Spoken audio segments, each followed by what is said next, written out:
या कभी true false भी देता है। चलिए अब क्या दिया है देखेंगे, हम अच्छी तरह समझेंगे। पहले पैसेज अगर अच्छी तरह समझ में आएगा तो क्वेश्चन के आंसर्स लिखने में हमको आसानी होगी, कोई दिक्कत नहीं होगी। ఈ క్రింది పేరాను చదివి ప్రశ్నలకు జవాబు రాయండి। एक पैराग्राफ अच्छी तरह पढ़ना है, समझना है, उसके बाद हमको क्वेश्चन के आंसर्स आपको लिखना है। देखिए, రంగడిలా అనుకుంటుండగానే ఒరే रिक्शा ఇలా రా। रंगड़ एक सोच अपने डूबा था, सोच में डूबा था, तभी एक आवाज आई, ఒరే रिक्शा ఇలా రా, इधर आओ अन्ना बोलकर अधिकारपूर्वకంగా स्वरम स्फुटिंचिंदी। माने मुझको हक से बुला रहा है, अधिकारకంగా माने एक अधिकारी के तौर पर मुझको बुला रहा है बोलने की उसकी आवाज़ मेरे कान में पड़ी। రంగడు పోయే ప్రాణాలు ఎగతోడుకొని వస్తున్న బాబు అంటూ ముందుకు పరిగెత్తాడు। రంగడు अपनी जाती हुई जान, मतलब जान में जान आ गई, एगतोड़कोनी रिक्शे को ढकलते हुए वस्तुन्न बाबू आ रहा हूँ बाबू बोलकर आगे भागा। अपार विघ्नेश्वरुड़ा उन्ना वो व्यापारी, एक विघ्नेश्वरुड़ के जैसा, गणेश के जैसा रहा सो एक बिजनेसमैन। चौरास्ता केळ्ळाली बाड़ुगेंता, चौरास्ता को जाएंगे, तुम कितना किराया लोगे बोलकर पूछा। इंत इव्वमनि अडुगुदामा, अगर मैं कहूँगा कि इतना दो, अक्कर्लेदनी పెడతాడేమో, इतना महंगा है बोलकर चले जाता है, क्या है कि डाउट सता रहा उसको। పొద్దున నుండి ఒక బడుగేనా దొరకలేదు, सुबह से एक सवारी मुझको नहीं मिली, ఇది కూడా చేజారిపోతుందేమో, अगर मैं ज़्यादा किराया कहूँगा तो शायद ये भी मेरे हाथ से चले जाएगी। तम दया अन्नाडु रंगड़ू, ठीक है आपकी मर्जी जितनी चाहे उतनी दो बोलकर रंगड़ू इनसे कहा। व्यापारी रिक्शा ఎక్కి కూర్చున్నాడు, वो बिजनेसमैन रिक्शे में बैठ गया। रिक्शा శరవేగంగా ముందుకు పోతున్నది, रिक्शा तेजी से आगे बढ़ रहा था। 3-4 ఫర్లాంగులు దూరం పోయే వరకు, 3-4 ఫర్లాంగ్ దూర్ గయే తక్, ఇలాంటి విఘ్నేశ్వరుడు మోసి మోసి వృద్ధాప్యానికి వచ్చిన रिक्शा ఇసురు కాస్త విరిగి నేల కొరిగింది। इस तरह मोटा इंसान बैठे तो इसका बिठाकर रिक्शा चला कर, एक तो ज़ईफ़ी का हाल था वो रिक्शे वाले का, तो इसलिए वो रिक्शा चलते चलते क्या हो गया, कुछ उसका एक पार्ट टूट के गिर गया। माने यहाँ पे इसरो एक टाइया टूट कर गिर जाने से उसका रिक्शा कोने में झुक गया, माने एक तरफ झुक गया समझिए। अब इसके क्वेश्चन के आंसर, రంగడు వినిపించిన అధికారపూర్వకం सर्व, రంగడు को क्या आवाज़ सुनाई दी, ఒరే रिक्शा ఇలా రా, ये फर्स्ट वाला। वस्तुन्ना बाबू अंटू मुंदुకు పరిగెత్తింది ఎవరు, वस्तुन्ना बाबू बोलकर आगे बढ़े से वाला कौन है, रंगड़ू, ये ठीक है। उसके बाद व्यापारी, ये देवेंद्र व्यापारी कैसा था, विघ्नेश्वरुడు के जैसा था, यहाँ पर थर्ड विघ्नेश्वरुడిలా, ठीक है। तमदया అంటే ఏమని అర్థం ఏమైంది, तमदया तुम्हारे, तमदया का मतलब क्या है बोले तो మీరు ఇచ్చినంత తీసుకుంటాను, मतलब ठीक है, इसका मतलब है। 3-4 ఫర్లాంగుల దూరం పోయే వరకు ఏం జరిగింది, 3-4 ఫర్లాంగ్ के बाद क्या हो गया, यहाँ पर रिक्शा इस्रू, यहाँ पे रिक्शा इस्रू यहाँ विरिगी कूदिंदी, ये था। पेरानु चदवंडी प्रश्नలకు जवाब, इसको पैराग्राफ अच्छी तरह पढ़ना है, नीचे कुछ क्वेश्चंस दिए गए हैं उसके आंसर्स आपको लिखना है। चलिए हम पैसेज अच्छी तरह पहले समझेंगे तो क्वेश्चंस लिखने में आसानी होगी। కోపంతో ఊరి దాటిపోయాను, गुस्से से गांव पार कर गया हूँ। ఊరి దాటిన వెనుక నా తెలివి తక్కువదనం మీద, తొందరపాటు మీద నాకు కోపం వచ్చింది। गांव पार करने के बाद ना తెలివి తక్కువతనం, मेरी कमअक्ल की वजह से, मेरी बदअखलाकी की वजह से, తొందరపాటు మీద मेरी जल्दबाजी पर నాకు కోపం, मुझको बहुत गुस्सा आया है। ఎందుకంటే क्योंकि ఊరు పోయి అడవి వచ్చింది, गांव जाकर घना जंगल आ गया है। అడవిలో నీళ్లు ఎక్కడ దొరుకుతాయి, इस जंगल में पानी कहाँ से मैं ढूंढूंगा, पानी कहाँ मिलेगा, ఏమి చేయాలో నాకు తోచలేదు, क्या करना चाहिए मुझे कुछ समझ नहीं आया। పిచ్చివాడి మోస్తరు అడవిలో పోతున్నా, एक पागल की तरह जंगल में चलते ही जा रहा हूँ। ना शरीरम ना शवम तप्प दौड़गिंदी, मेरा जिस्म ऐसा लग रहा था कि एक लाश की तरह होने को करीब है। ना काళ్ళు తడబడి దొడగాయి, मेरे पैर भी लड़खड़ा रहे थे। मृत्यु ముంచుకొస్తున్నట్లు, मृत्यु माने मौत शायद मेरा पीछा कर रही है, या मौत मुझको आ रही है जैसा कళ్ళు आंखें, చీకట్లు కమ్మదొడతాయి अंधेरी आ रही थी, आंखों में अंधेरी आ रही थी. దాహముతో అడవి మధ్య చచ్చిపోతానేమో అని భయం వేయదొడిగింది. ऐसा लग रहा था कि इस प्यास की वजह से शायद मैं इस जंगल में ही मेरी मौत हो जाती है या इस जंगल में ही मर जाऊंगा बोलकर मुझको एक तरह का डर भी सता रहा था. ठीक है, अब चलिए. ఊరు దాటిపోయిన తర్వాత ఏమి వచ్చింది? क्या हुआ? गांव पार करने के बाद क्या आया? अडवी వచ్చింది. ये फर्स्ट वाला. ठीक है. కోపం ఎందుకు వచ్చింది? उसको गुस्सा क्यों आया? यहाँ पे ఊరి దాటిన వెనుక, यहाँ से लिख सकते हैं. ఊరి దాటిన వెనుక నా తెలివి తక్కువ మీద నాకు కోపం వచ్చింది. यहाँ तक आप लिख सकते हैं. శరీరం వశం తప్పడం అంటే ఏమిటి? శరీరం వశం తప్పడం मतलब शरीर अपने आधीन में नहीं रहना. తన ఆధీనంలో లేకపోవడం. ये ठीक है. नेक्स्ट, मृत्यु अंटे చావు, मौत. मौत इसका मतलब. భయం ఎందుకు వేసింది? डर क्यों लग रहा था? यहाँ पर దాహముతో, यहाँ पर फिफ्थ वाला దాహముతో అడవి మధ్యలో చచ్చిపోతానని భయం వేదాకింది. तो ये था माय डियर स्टूडेंट. अच्छी तरह पढ़कर समझने की कोशिश कीजिए. All the best. देखिए, पहले मैं इसको अच्छी तरह समझाता हूँ, समझने की कोशिश कीजिए. ఊళ్ళోకి పోయి ఒక ఇంటి ముందు ఆగి దాహమని అరిచాను. गांव के अंदर में गया, जाकर एक घर के सामने ठहरा, ठहर कर मुझको पानी की प्यास लग रही है बोलकर मैंने आवाज लगाई. ये ఊరుమిది तुम्हारा कौन सा गांव है? మొదతలు మొదలు అడిగాడు ఆయన. దాహం కన్నా అది ముఖ్య అవసరమైన. पहले मुझको यही सवाल किया कि तुम्हारा कौन सा गांव है. जैसे उसको ये पूछना ज़रूरी था, मेरी प्यास से भी बहुत ज़्यादा इम्पोर्टेंट था, ऐसा लग रहा था मुझको. दाह बाधा तो ऊरू पेरू చెప్పబుద్ది పుట్టలేదు నాకు. मुझको इतनी प्यास लग रही थी कि मेरे गांव का नाम बोलने की मन मुझको नहीं कहा, मतलब मुझको बोलना नहीं चाह रहा था. నేను మాట్లాడలేదు, मैं कुछ भी बात नहीं किया. ఆయన అట్లానే నిలబడ్డాడు. वो उसी तरह ठहरा हुआ रहा, मतलब पानी मुझको पिलाया ही नहीं. ऐसा लग रहा था कि मेरा गांव का नाम बोलूंगा तो ही मुझको पानी पिलाएगा, इसलिए वो ठहरा रहा. పేరు చెప్పింది నీళ్లు పోయానండు. ऐसा ठहरा हुआ था कि नाम बोले बाद ही मुझको पानी पिलाएगा. ఆయన అట్లా నిలబడడం నాకు బాగుండా లేదు. वो इस तरह ठहरना मुझको अच्छा नहीं लगा. కొంచెం సేపు నిలబడి ఇంకో ఇంటికి పోయాను. कुछ देर वहां पर मैं ठहर कर आगे दूसरे घर को चला गया. वहां पर ఎవరు మీరు, तुम कौन है? మళ్ళీ అదే ప్రశ్న వినడం నాకు బాగా అనిపించలేదు. फिर वही सवाल मुझसे पूछा गया है, मुझको अच्छा नहीं लगा. కొంచెం కోపం వచ్చింది, थोड़ा गुस्सा भी मुझको आ रहा था. నాకు దాహం వేస్తుంది అన్నాను. मुझको पानी की प्यास लग रही है, मैंने उससे कहा. ये हम पैराग्राफ पढ़े. अब इसके अंदर से जो पैराग्राफ में रहेंगे वो ट्रू रहेंगे, जो पैराग्राफ में नहीं रहेंगे वो फॉल्स रहेंगे. आपको पढ़कर करना है. देखिए, ఊళ్ళోకి పోయి ఒక ఇంటి ముందు ఆగి డబ్బు అని అడిచాను. गांव में जाकर एक घर के सामने ठहर कर मुझको पैसे चाहिए बोलकर मैं पूछा हूँ. पैसे चाहिए बोला, नहीं पानी चाहिए. ये रॉन्ग है.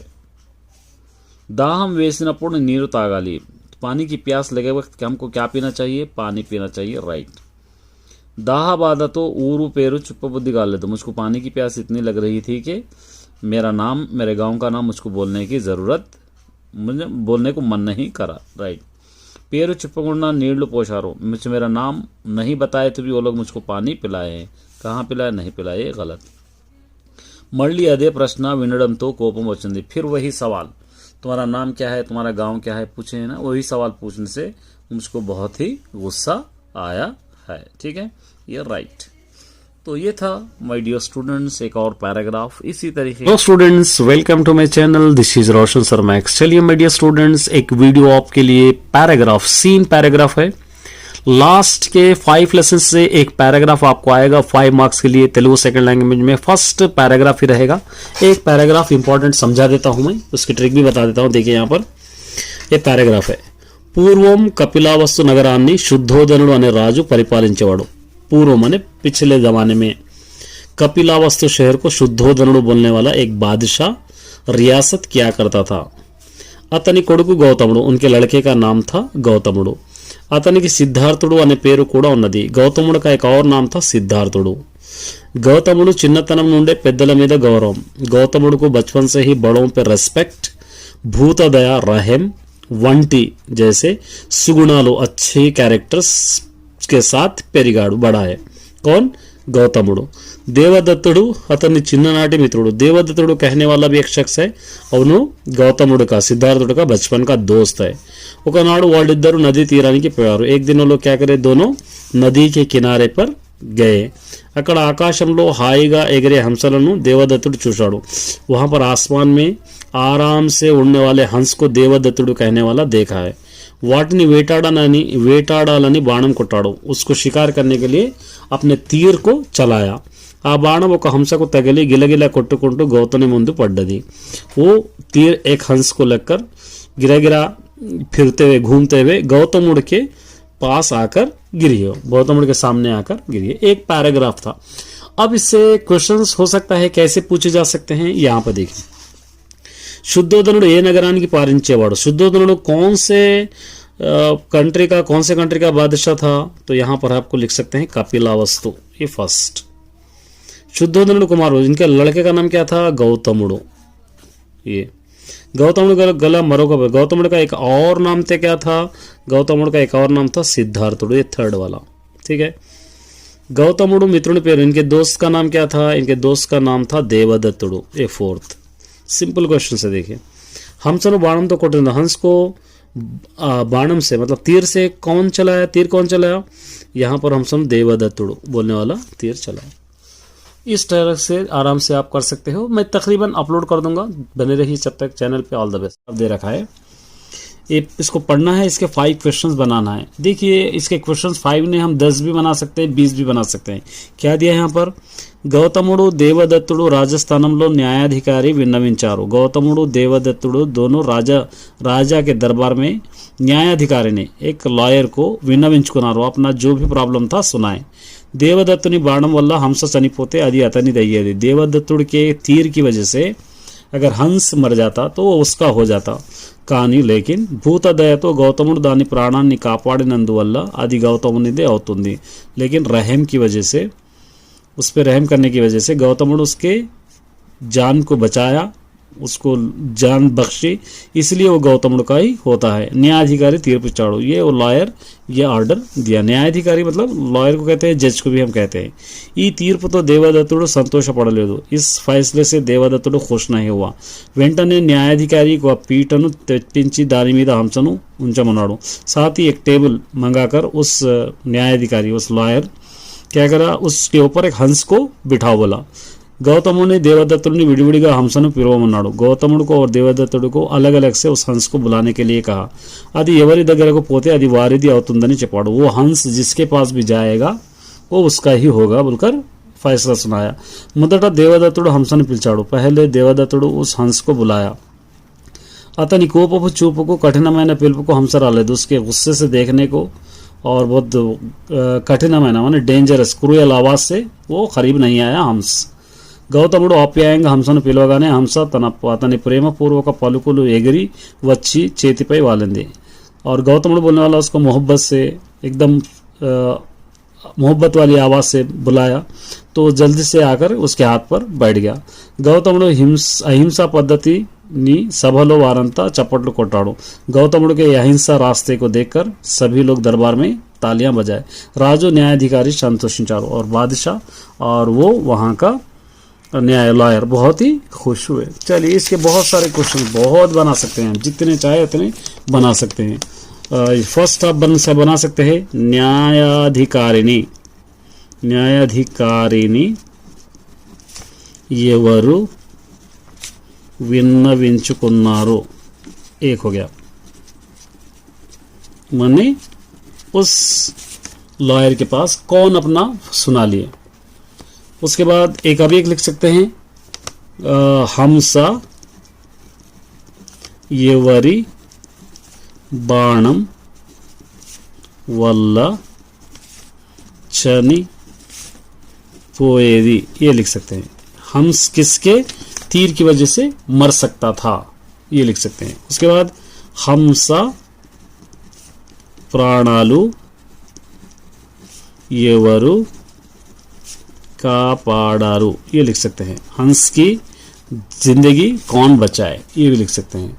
उसके बाद क्या लिखते हैं यहाँ पर, न्यायाधिकारी, यहाँ पे लिख सकते हैं लॉयर, क्या फैसला सुनाया, न्यायाधिकारी ఏమని తీర్పునిచ్చాడు, लॉयर क्या बोल के फैसला सुनाए। उसके बाद हम सनु, उस हंस को किस पर बिठा बोला, हम सनु దేనిపై ఉంచమన్నాడు। इस तरह मैं अपनी तरफ से बनाया, अगर आप भी बनाएंगे तो क्वेश्चंस करेक्ट हो गए। बहुत सारे क्वेश्चंस देखे। తన ఆస్థానంలో ఉండే బీర్బల్ అంటే అక్బర్కు చాలా అభిమానం। अपने दरबार के बीरबल बोले तो अकबर को बहुत रेस्पेक्ट। ఇది ఆస్థానంలోని మిగిలిన వారికి నచ్చేది కాదు। उस दरबार के लोगों को पसंद नहीं आता था। తాము బీర్బల్ కన్నా తెలివైన వాళ్ళమని వారి ఉద్దేశం। हम सब बीरबल से अक्लमंद है वो लोग सोचते थे। ఈ విషయాన్ని అక్బర్ గమనించాడు। ये बात को अकबर को महसूस हुआ। अकबर ఒకనాడు సభలో వాళ్ళందరినీ ఉద్దేశించి ఇట్లా అన్నాడు। अकबर एक दिन दरबार में सबके लिए एक बात कहा, మీకు నేను ఒక పరీక్ష పెడుతున్నాను, मैं तुमको एक टेस्ट लगा रहा हूँ। అదేమిటంటే वो टेस्ट क्या है, మన ఆగ్రా పట్టణంలో ఎన్ని కాకులు ఉన్నాయో లెక్కబట్టి చెప్పడం। हमारे आगरा शहर में कितने कौवे है, क्रोस है, కౌంట్ करके बोलना। సరైన జవాబు చెప్పిన వారికి అందరికన్నా తెలివారని ఒప్పుకొని మంత్రి పదవి ఇస్తాను। अगर कोई सही जवाब देगा इसका तो सबसे अक्लमंद समझकर उसको मैं मिनिस्ट्री का रोल यहाँ पर दूंगा। అందరూ అదే అవకాశం అని सब लोग यही मौका है समझकर తాము బీర్బల్ కన్నా తెలివైన వాళ్ళమని నిరూపించుకోవచ్చు। हम सब बीरबल से अक्लमंद है समझकर वो लोग प्रूफ कर ले सकते। काकों लेकर पढ़ने बनो, इसलिए कौवों को गिनने के लिए चले गए। बीरबल एवरी आस्थान में, बीरबल किसके दरबार में रहता था, अकबर। सी अकबर पेटिना परीक्षा, अकबर क्या टेस्ट लगाया, काकों कौवों को गिन के आना। काकों लेकर పెట్టడానికి వెళ్ళిన కవ్వి గిన్నె के लिए कौन गए, बीरबल తప్ప అందరూ, बीरबल को छोड़कर सब। అందరికన్నా తెలివైన వారు ने अकबर एम साहब, सबसे अक्लमंद लोगों को अकबर क्या देता, बोला मंत्री पदवी। बी अकबर ए पटन काको लेकर बैठा। अकबर कौन से शहर में कौवे गिनने के लिए कहा, सी। देखिए, పూర్వం కపిలవస్తు నగరాన్ని శుద్ధోదనుడు అనే రాజు పరిపాలించేవాడు। पुराने ज़माने में कपिलावस्तु शहर को शुद्धोदनुడు बोलने वाला एक बादशाह रियासत करता था। అతని కొడుకు గౌతముడు, उसका लड़का था గౌతముడు। అతని సిద్ధార్థుడు అనే పేరు కూడా ఉన్నది, उसको एक और नाम था సిద్ధార్థుడు। గౌతముడు చిన్నతనం నుండి పెద్దల మీద గౌరవం, भूतदय వంటి సుగుణాలతో పెరిగాడు। గౌతముడు बोलने वाला बचपन से ही बड़ों पे रेस्पेक्ट और उन पे रहम, इस तरह के अच्छे थॉट्स के साथ, गुणों के साथ बड़ा हुआ है। देवदत्तुడు అతన్ని చిన్ననాటి మిత్రుడు। देवदत्तुడు बोलने वाला उसका बचपन का दोस्त है। ఒకనాడు వాళ్ళిద్దరూ నదీ తీరానికి పోయారు। एक दिन वो लोग क्या करें, नदी के किनारे पर पहुंच गए। అక్కడ ఆకాశంలో హాయిగా ఎగిరే హంసను దేవదత్తుడు చూశాడు। वहां पर आसमान में सुकून से उड़ते हुए एक हंस को देवदत्तुడు देखा है। వాటిని వేటాడాలని బాణంతో కొట్టాడు। वो लोगों को शिकार करने के लिए अपने तीर से वो हंस पे तीर चलाया। ఆ బాణం ఒక హంసకు తగిలి గిలగలా కొట్టుకుంటూ గౌతముని ముందు పడ్డది। वो तीर एक हंस को लगकर गिरा मतलब गिर घूमते हुए గౌతముడి के सामने गिर गया। గౌతముడు జాలితో కింద పడ్డ హంసను ఒడిలో తీసుకొని నెమ్మదిగా బాణం తీశాడు। గౌతముడు रहम से नीचे गिरे हुए हंस को अपने गोद में लेकर धीरे से उसके बाण को, तीर को निकाला है। దాని శరీరాన్ని నిమురుతూ దానికి ఊరట కలిగించాడు। उसके जिस्म पे सहलाते हुए उसको सुकून पहुंचाया। ठीक है, ये कपिलावस्तु नगराన్ని పరిపాలించింది ఎవరు? कपिलावस्तु का बादशाह का नाम क्या था? यहाँ पर है शुद्धोदनुడు। ये फर्स्ट शुद्धोदनुడి కొడుకు ఎవరు? इनके बेटे का नाम क्या था? गौतमुడు। ये सेकंड गौतमुని स्वभाव, इसका स्वभाव कैसा था? यहाँ पे పెద్దల మీద గౌరవం, భూతదయ, ये आप लिख सकते हैं। थर्ड ఆకాశంలో దేవదత్తుడు ఏమి చూశాడు? आसमान में देवदत्తుడు क्या देखा? హంసను। यहाँ पे गौतमुడు దేనిని రక్షించాడు? गौतमुడు किसको बचाया?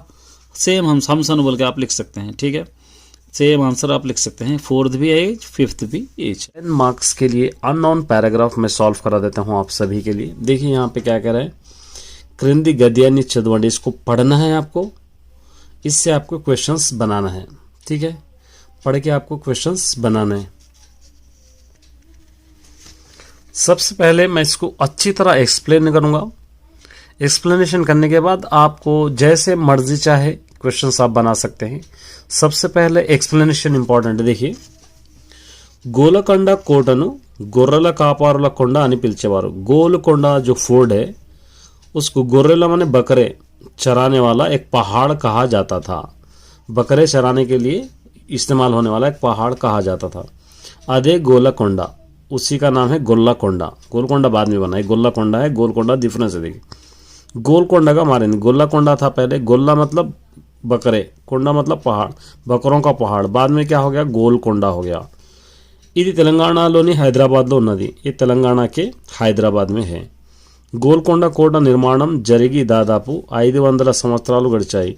गोलकोंडा फोर्ट की बनाकर, गोलकोंडा फोर्ट को बनाकर अभी कम से कम 500 ईयर्स गुजर गए। ఎన్ని విపత్తులు వచ్చినా, कितने मुसीबतें, कितने तूफाने आओ, कितने जलजले आओ, ఎన్ని రాజ్యాలు దండెత్తిలా, कितने बादशाहें इसके ऊपर हमला करो, తట్టుకొని బర్దాష్ करके నిలబడింది। अभी तक ठहरा हुआ है।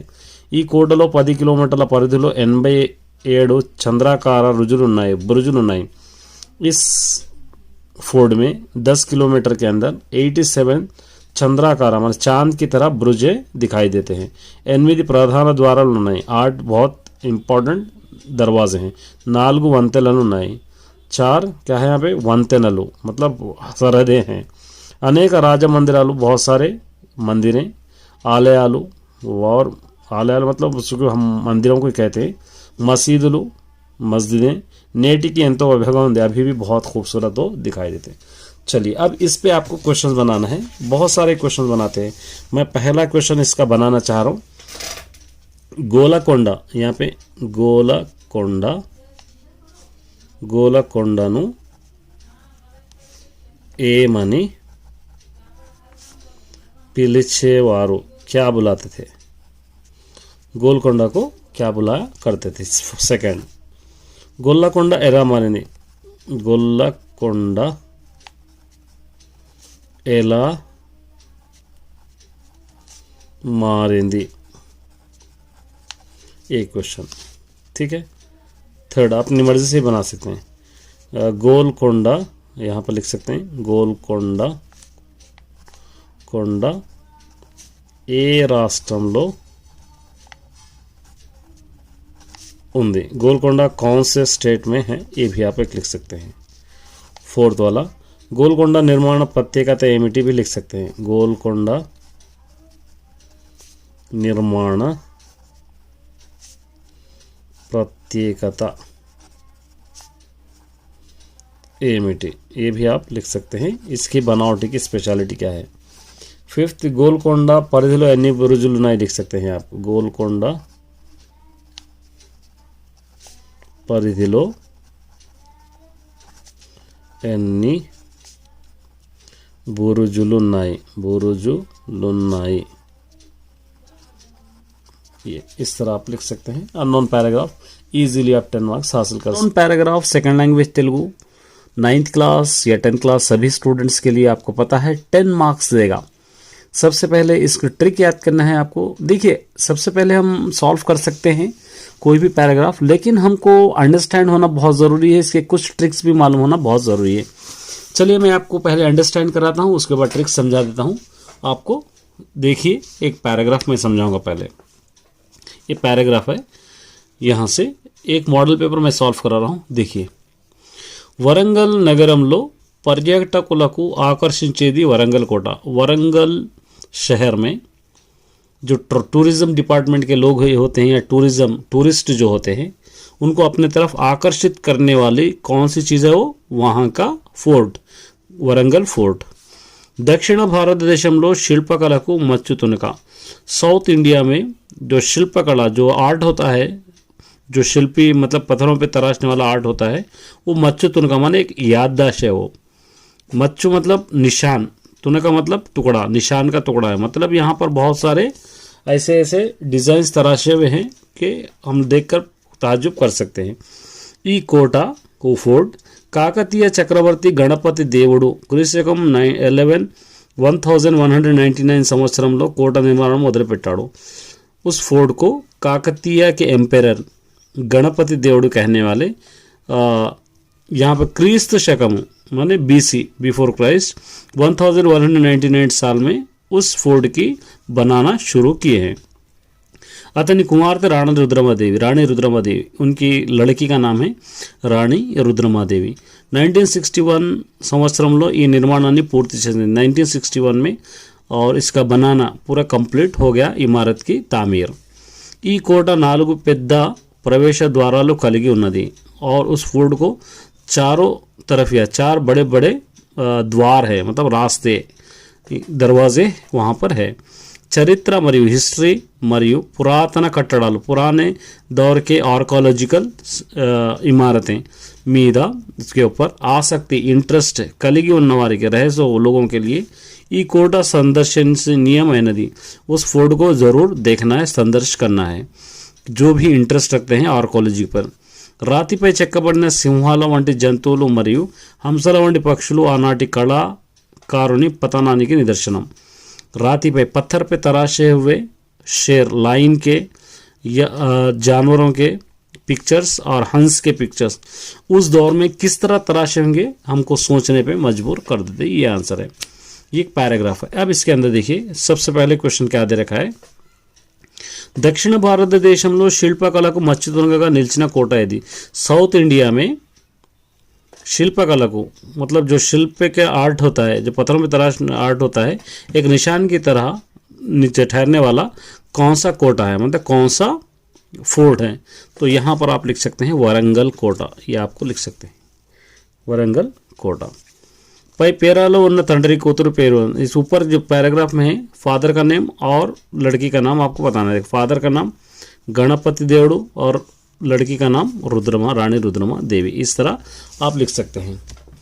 उसके बाद देखिए वरंगल कोट निर्माण मोदले पेटिना वारेवर, वरंगल को जो तामीर करना बनाना कौन शुरू करे, यहाँ पर ये आपको फिर यहाँ से आपको लिखना पड़ेगा थर्ड वाला, यहाँ से यहाँ तक। कलाकारों ने पतनाనికి నిదర్శనమైనది, आर्टिस्ट को बहुत अच्छी तरह समझाने वाला, या माने आर्टिस्ट को एक पतन माने अपनी पूरी खूबी झोंक देना, वो कौन सा निदर्शनम है। तो यहाँ पर है देखिए राति पे ये 4 यहाँ से यहाँ तक आप लिखना है, ठीक है। ये कोट निर्माण में 1 संवत्सరం में पूर्ति, इसको किस साल में पूरा किया गया, यहाँ पर है 1961 संवत्सరం में 1961। इस तरह आप आसानी से पैराग्राफ लिखकर 10 मार्क्स ला सकते हैं। देखिए क्वेश्चन में जो सेंटेंस रहता पैराग्राफ में भी वो सेंटेंस है और ट्रिक है पहचानने की, यहाँ पर जो मिलता है यहाँ पर भी आपको मिल जाएगा। तो ये एक पैराग्राफ करा देता हूँ क्योंकि 10 मार्क्स आपको देगा और बहुत आसानी से आपको समझ में आना चाहिए क्योंकि 9th और 10th ईजीली 10 मार्क्स आप गेन कर सकते हैं। थोड़ी सी ट्रिक अपनाएंगे या थोड़ा समझने की कोशिश करेंगे तो बहुत आसानी से आपको आराम से 10 मार्क्स मिल जाएंगे। चलिए एक पैराग्राफ समझाता हूँ, इसकी ट्रिक भी मैं बतला दूंगा। देखिए एक पैराग्राफ इंपॉर्टेंट पैराग्राफ है।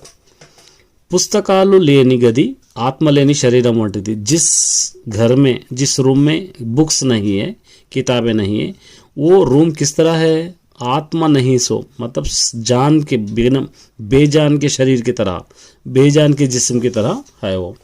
అని అన్నాడు ఒక మహానుడు, एक बात कहा है एक बड़ा आदमी, దీని వల్ల इसकी वजह से पुस्तकम ఎంత ముఖ్యమైనదో, किताब की कितना इंपॉर्टेंट है మనకు తెలుస్తుంది, हमको मालूम होता है।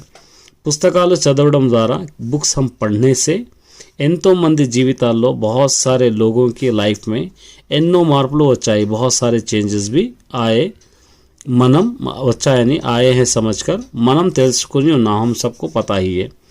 शरीर पोषण को तिंडी हमारे जिस्म के लिए प्रोटीन्स के लिए खाना ఎంత అవసరం, कितनी ज़रूरत है। बुद्धि विकसिंचడానికి పుస్తకాలు చదవడం అంత అవసరం, हमारी नॉलेज बढ़ने के लिए, हमारी अकल बढ़ने के लिए किताबें पढ़ना उतना ही ज़रूरी है।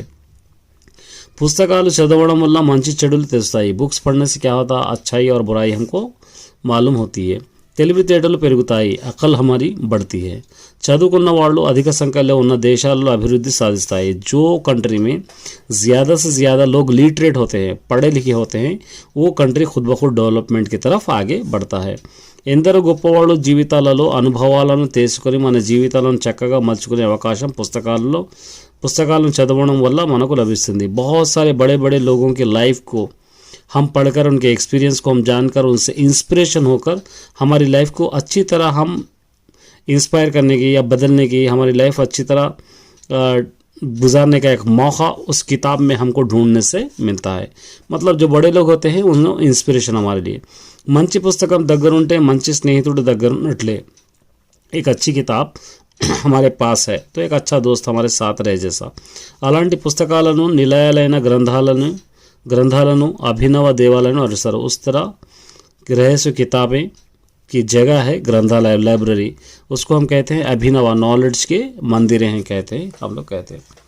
एक पैराग्राफ था, अब आपको समझना चाहिए इसके कुछ क्वेश्चंस दिए गए हैं, क्वेश्चंस के आंसर्स हमको लिखे गए। पुस्तकम लेनी गदी एटवंटी, जिस रूम में बुक्स नहीं है वो रूम कैसे किस तरह रहता है, यहाँ पे आत्मा लेनी शरीरम यांतिदी, यहाँ तक आप लिख सकते हैं।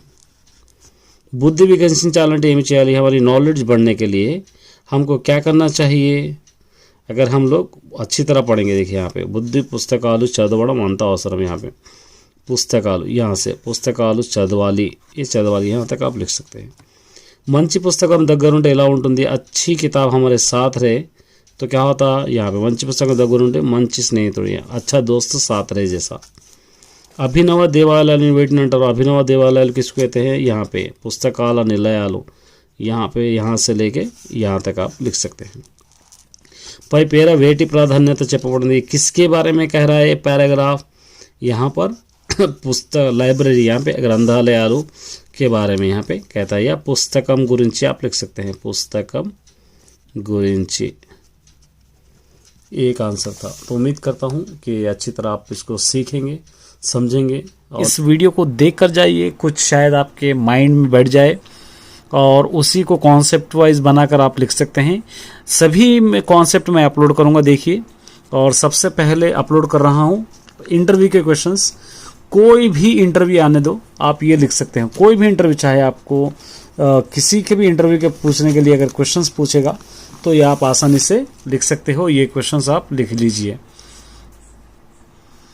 क्या है, देखिए संघ संस्कृत के बारे में दे रहा है किसी के भी इंटरव्यू के लिए। फर्स्ट क्या है, मी पूर्ति पेर ఏమిటి, आपका पूरा नाम क्या है, మీరు ఏ ప్రాంతం వారు, आप कौन से प्लेस से रिलेटेड है, మీరు పొందిన మొదటి బహుమతి ఏది, आपको पहला अवार्ड कौन सा मिला, మిమ్మల్ని ప్రోత్సహించినది ఎవరు, आपको कौन इंकरेज करे, మీ తల్లిదండ్రుల పేర్లు చెప్పండి, आपके माँ बाप का नाम बताइए, మీరు ఎంతవరకు చదువుకున్నారో, आप कहाँ तक पढ़े लिखे हैं, మీ భవిష్యత్తు ఆలోచన ఏమిటి, आपकी फ्यूचर प्लान क्या है, మీ జీవిత ఆశయం ఏమిటి, आपका लाइफ में आपका एम टारगेट क्या है, माँ కోసం ఏమైనా చెప్పండి, हमारे लिए कुछ बोलिए।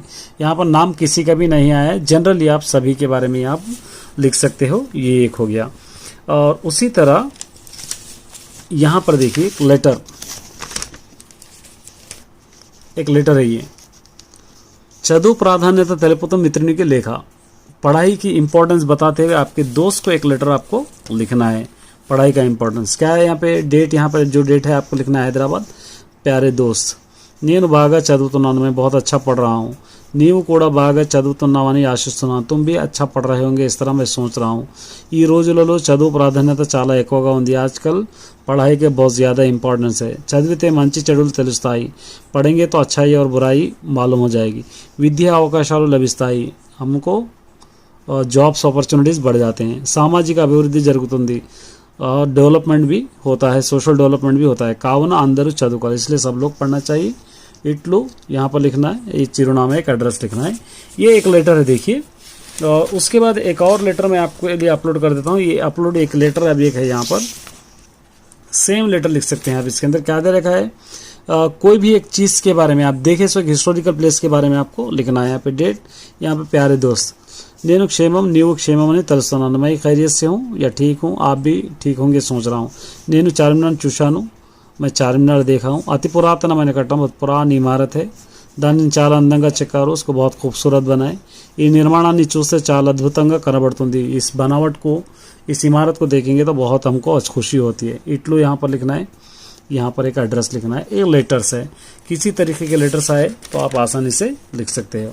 उसके बाद यहाँ पर एक इनविटेशन, ये पोस्टर है, देखिए ये पोस्टर है, उसके साथ ही इनविटेशन भी अपलोड करूंगा। यहाँ पे क्या दिया पोस्टर में, మీ బడిలో నిర్వహిస్తున్న పద్య పఠన పోటీ గురించి పోస్టర్, आपके स्कूल में एक कंपटीशन चल रहा पोएट्स के बारे में, पोएम्स पढ़ने के बारे में, उसको क्या करना है, एक पोस्टर बनाना है। तो यहाँ पे देखिए पोस्टर के लिए మా పాఠశాలలో తెలుగు పద్య పఠన పోటీ నిర్వహిస్తున్నాం। हमारे कॉलेज स्कूल में तेलुगु पोएम्स का कंपटीशन चल रहा है या हम शुरू कर रहे हैं। ఈ పోటీలో విద్యార్థులంతా పాల్గొనాల్సిందిగా కోరుతున్నాను। इस कंपटीशन में सभी लोग हिस्सा लेंगे। तो यहाँ पे प्रभुत्व पाठशाला पे वेन्यू ज़रूर लिखना आपको, कहाँ पर है, एरिया का नाम यहाँ पर लिखें, या डेट आपको लिखना है, यहाँ पे टाइम आपको लिखना है, यहाँ पे सब्जेक्ट, यहाँ पे जो है आपके पास यहाँ पे जो रहेगा वही आपको यहाँ पे सब्जेक्ट रहना। उसके बाद पोस्टर में एक एक्स्ट्रा होगा, ये एक्स्ट्रा होगा सिर्फ పోస్టర్ में क्या देखा, क्या है यहाँ पर, పోటీలలో గెలుపొందిన వారికి బహుమతులు ఇవ్వడం జరుగుతుంది। जो भी इस कंपटीशन में जीतेगा उनको हम अवार्ड देते हैं। पहला अवार्ड 10,000 रुपये, दूसरा अवार्ड 5,000 रुपये, तीसरा अवार्ड 3,000 रुपये। इस तरह एक पोस्टर है। अब देखिए यहाँ पर इन्विटेशन है। ये क्या है, इन्विटेशन आपके स्कूल में टीचर्स डे कंडक्ट कर रहे हैं उसके बारे में इन्विटेशन लिखना। पोस्टर इन्विटेशन लगभग सेम रहेगा। यहाँ पर है, यहाँ पे एक नाम लिखेंगे, एक प्रोवर्ब गुरुभ्यो नमः मतलब टीचर्स डे, विषय सब्जेक्ट टीचर्स डे, जगह का नाम वेन्यू, यहाँ पर वहाँ पाठशाला हमारा स्कूल हैदराबाद कौन से भी आप लिख सकते हैं, टाइम, डेट, और यहाँ के प्रेसिडेंट अध्यक्षुలు ప్రధానోపాధ్యాయులు, इसके अध्यक्ष प्रधानोपाध्यायुలు और चीफ गेस्ट एजुकेशन ऑफिसर। और यहाँ पर एक हम लोग नोट लिखेंगे, ఈ కార్యక్రమానికి అందరూ రావాల్సిందే, इस प्रोग्राम में सभी हिस्सा लेने हम लोग इस तरह सोच रहे हैं। అందరికీ ఆహ్వానం, यहाँ पर सभी को आह्वान दे रहे हैं। यहाँ पे इट्लू आप ये लिखेंगे, यहाँ पर स्कूल का नाम है या वेन्यू आप लिख सकते हैं। इसकी अगर नहीं भी लिखेंगे तो चलेगा। एक और इन्विटेशन है, देखिए एक और इन्विटेशन है यहाँ पर आह्वान बताऊँ। आप स्कूल में एक प्रोग्राम हो रहा है गोड़ मीद बొమ్మ पुस्तकाविष्करण, उसके बारे में सेम यहाँ पर भी आएगा पुस्तकाविष्करण। श्रीमती पाकाला यशोध रेड्डी गाరు गोड़ मीद बొమ్మ గొలుసుల బొమ్మ, ये पूरा सेम, ये जो जैसा है ये पूरा एज इट इज़ यहाँ पर कॉपी आप कर सकते हो। ये भी एक इन्विटेशन है। और उसके बाद एक और इन्विटेशन है, देखिए यहाँ पे आपके स्कूल में फेयरवेल चल रहा है 10th क्लास के स्टूडेंट्स का, उसके बारे में एक इन्विटेशन बनाना सबके लिए। देखिए మా పాఠశాలలో 10వ తరగతి విద్యార్థులు చివరిసారిగా సమావేశం ఏర్పాటు చేశాము। हमारे स्कूल में आखिरी बार एक फेयरवेल पार्टी हम लोग कंडक्ट कर रहे हैं। కావున ఇందులో అందరూ ఆహ్వాन, इसलिए सब लोग इसके अंदर इन्वाइट हो सकते हैं। डेट लिख सकते हैं, टाइम और यहाँ पर वेन्यू। उसके बाद एक और पोस्टर देखिए, आरोग्य में महाभाग्यम, हेल्थ इज वेल्थ, इसके बारे में एक पोस्टर बनाना है। पोस्टर 2 इन्विटेशंस हो गए, अभी 2 पोस्टर्स है। देखिए పరిశుభ్రత ఉన్న చోటే పరమాత్ముడు ఉంటారు, जहाँ पर साफ सुथरा सफाई रहती है वहाँ पर खुदा भी रहता है। स्वच्छమైన वातावरण स्वस्थకు ప్రతిరూపం, एक अच्छा नेचर बनाना हमारी तंदुरुस्ती की निशानी है। वृक्ष को रक्षिता रक्षिता, यहाँ पे हम लोग वृक्षो रक्षिता रक्षिता मतलब यहाँ पर हम लोग एक श्लोक लिखे कि ये झाड़ों के बारे में। पर्यावरण परिरक्षण मन रक्षण कर्तव्यम, हम लोग पोल्यूशन को या इस वेदर को या क्लाइमेट को बचाना या हमारे पर्यावरण को बचाना हमारी जिम्मेदारी है। ड्रेनेज व्यवस्था కాపాడండి, చెత్త కుండీలో వాడండి, ड्रेनेज के सिस्टम को सुधारना है और చెత్త కుండీ को इस्तेमाल करना है, मतलब जहाँ बने वहाँ कचरा कूड़ा नहीं फेंकना है। పరిశుభ్రత ప్రతి ఒక్కరికి బాధ్యతగా భావించాలి, साफ सफाई हर एक की रिस्पॉन्सिबिलिटी हम लोग करना। ये इसलो ये म्यूनसिपल कमिश्नर XYZ, ये भी पोस्टर। तो इस तरह आप एक बार देख के जाइए, आइडिया आ जाएगा। उसके बाद ये पोएम, ये पोएम ये दोनों एंडन ब्रगिति रांकटम बड़ीती, ये एक पोएम है। ये जलजांत स्फीति में ये 2 पोएम, ये 2 पोएम आपको याद भी करना है। उसके साथ ये दोनों पोएम का भावम भी आपको याद करना है। यहाँ पर देखिए ये भावम, यहाँ से एंडलो माड़िपोयारो आकलितो उन्नारो, यहाँ से यहाँ तक भावम याद करना है। और उसके बाद मध्यले ये एक भावम याद करना है। ये 2 पोएम्स है। उसके अलावा अगर आप सेफ साइड रहना चाहते हैं अगर ये इस पोएम करने, तो यहाँ पर एक पोएम है, देखिए ये नोशिना, ये 2 तो कंपलसरी याद कर लीजिए। अगर कभी कभी ये दो पोएम्स है, ये 2 का भावम भी आपको याद कर लेना है। ये दोनों का भावम भी अच्छी तरह याद कर लीजिए। चलिए आंसर स्टिक करा देता हूँ, 4 मार्क्स और 8 मार्क्स के पूरे। బమ్మెర పోతన గురించి రాయండి। बम्मेरा पोतना के बारे में लिखना है। देखिए बम्मेरा पोतना 15th శతాబ్దం వాడుని, 15th सेंचुरी के జనగామ జిల్లా బమ్మెర గ్రామంలో జన్మించాడు। జనగామ డిస్ట్రిక్ట్ బమ్మెర గ్రామం में पैदा हुए। లక్కమాంబ కేసన తల్లి లక్కమాంబ और केसन इनकी फादर है। पोतना सहज पंथुడు అనే బిరుదు ఉంది। इनको एक नेचुरल पोएट का अवार्ड है। और भोगिनी दंडकम, वीरभद्र विजयम, नारायण शतकम, भागवतम इन्हों लिखे, ये एक इंपॉर्टेंट है। उसके बाद यहाँ पे देखिए కలిసి తినడంలో ఆనందం ఉంటుంది, సమర్థించండి। मिलजुल के खाने में खुशी रहती है, इसका समर्थन कीजिए, उसका आंसर यहाँ है देखिए। సాధారణంగా కుటుంబ సభ్యులు ప్రతిరోజు కలిసి తింటారు। आमतौर पर सभी लोग मिलजुल के खाते हैं। सभी फैमिली के मेंबर्स मिलके खाते हैं। పండుగ వేడుకల్లో బంధువులతో కలిసి తింటారు। लेकिन जब भी फेस्टिवल्स रहेंगे सब लोग मेहमानों के साथ मिलके खाते हैं। సరదాగా కబుర్లు చెప్పుకుంటూ తింటే ఆనందం వేరుగా ఉంటుంది। हम लोग मिलजुल के कुछ किस्से कहानियाँ बोलते हुए खाएंगे तो उसका मज़ा ही कुछ और होता है। కుటుంబం కష్ట సుఖాలతో చర్చించుకోవచ్చు। सच सुख दुख हम लोग खाते वक्त पूरे ख़ानदान से हम लोग डिस्कशन करते हैं। और వరసైన వారు ఉంటే తినడంలో మజాక్ వస్తుంది। अगर कोई हम मजाक करने वाले भी रहे साथ तो और बहुत कुछ भी होती है। उसके बाद ये भी है देखें, భోజనం తెచ్చుకొని మిత్రులతో మీరు సహాయం చేస్తారు। जो अगर कोई दोस्त आपका खाना नहीं लाया तो उसकी मदद कैसी मदद आप करते हैं। ఏదైనా కారణంతో ఒకసారి నా మిత్రుడు టిఫిన్ తెచ్చుకోరు। कभी कभी किसी वजह से किसी कारण से मेरा दोस्त टिफिन नहीं लाता। నేను అప్పుడు వారిని ఒక బాక్స్ నుండి కొత్త ఇస్తాను। मेरे బాక్స్ में से थोड़ा हिस्सा उसको देता हूँ। స్నేహితులు ఆకలి తీర్చే ఆనందం నాకు కలుగుతుంది। मेरे दोस्त की भूख मिटाया बोलकर खुशी मुझको होगी। కలిసి తింటే స్నేహం పెరుగుతుంది। నన్ను చూసి నా మిత్రులు కూడా నాలాగే ప్రవర్తిస్తారు। मिलजुल के खाएंगे तो दोस्ती बढ़ जाती है। मुझको देखकर मेरे दोस्त भी सीखेंगे। उसके बाद పొడుపు కథలు इस लेसन से యక్ష ప్రశ్నలు అంటే ఏమిటి? యక్ష ప్రశ్నలు किसी कहते हैं? మహాభారతంలోని వనపర్వంలో యక్ష ప్రశ్నలు ఉన్నాయి। మహాభారతం के वन पर्व में यक्ष प्रश्नल है। యక్షుడు ధర్మరాజు అడిగిన ప్రశ్నలు అవి। యక్షుడు ధర్మరాజు पूछे से क्वेश्चंस है वो। ధర్మ సూక్ష్మాలు ఎన్నో యక్ష ప్రశ్నలు ఉన్నాయి। ధర్మ సూక్ష్మాల में बहुत सारे యక్ష ప్రశ్నలు పజిల్స్ है। సంవాద రూపంలో ప్రకటితమైన మహావిజ్ఞానమే యక్ష ప్రశ్నలు। कन्वर्सेशन के रूप में बनाए सही क्वेश्चंस को हम लोग यक्ष प्रश्नలు कहते हैं। విడదీయ రాని చిక్కు సమస్యలను యక్ష ప్రశ్నలు అంటారు। और पजल्स को हम यक्ष ప్రశ్నలు कहते हैं। उसके बाद नेक्स्ट పొడుపు కథల के बारे में आप लिखना है। పొడుపు కథల గురించి రాయండి। పొడుపు కథలు నిగూఢమైన అర్థాలను కలిగిస్తాయి। పొడుపు కథలు बहुत ही गहरी मीनिंग वाले होते हैं। ఆలోచనాత్మకంగా ఉంటూ జ్ఞానోదయాన్ని కలిగిస్తాయి।